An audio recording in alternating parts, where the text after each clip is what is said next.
pay attention to the amygdala. This is a hugely interesting part of the brain to me because it is designed to kick into gear automatically to protect us from danger.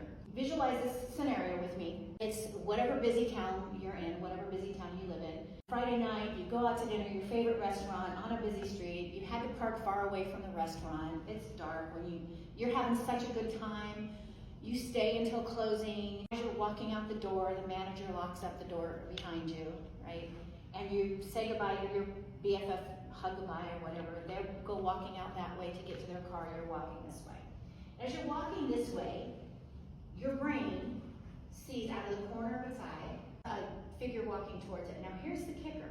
This portion of the brain works 80,000 times faster. 80,000 times faster than your thinking brain does. So you don't even have the time to stop and think what just happened. Your amygdala, in that second, kicks into gear. It sucks all of the available oxygen, micronutrition, and glucose down to it. So it shuts this down. It shuts down the prefrontal cortex. So this is your higher thinking. Shuts that down. Because right now, its design is to save your life. And it has to get you from point A of danger to point B of safety. So you don't need to think. All you need to do is move. And you need to move really fast. So it takes that oxygen, or that available glucose and energy. It also shuts down to almost a slow crawl, your immune system and your digestive system. Because in this moment, you're gonna die in 5 minutes. You don't need digested food. You don't need a bunch of white blood cells. It doesn't matter. All this part of the brain, it's not a thinking portion of the brain, it's an action portion of the brain. It just moves.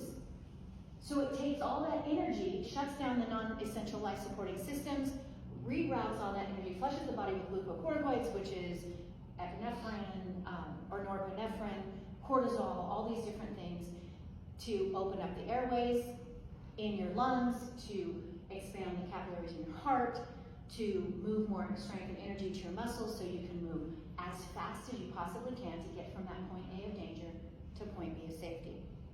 Now here's the kicker. It does this whether it's real or perceived danger, because in that same scenario, you could have gotten into the point B of safety, walked into a public spot, gone, whew, what was all that about? And then all of a sudden behind you, you start to think, because your brain's getting its oxygen back to the thinking portion, walking towards you now is the manager to the restaurant to hand you your cell phone because you left it on the table. Was that literally a life-threatening situation? No. Did your brain know that? No. It just did it. Ladies and gents, your brain does this with any stress that you feel in your life. Not literally a life-threatening stress. It will do this with anything.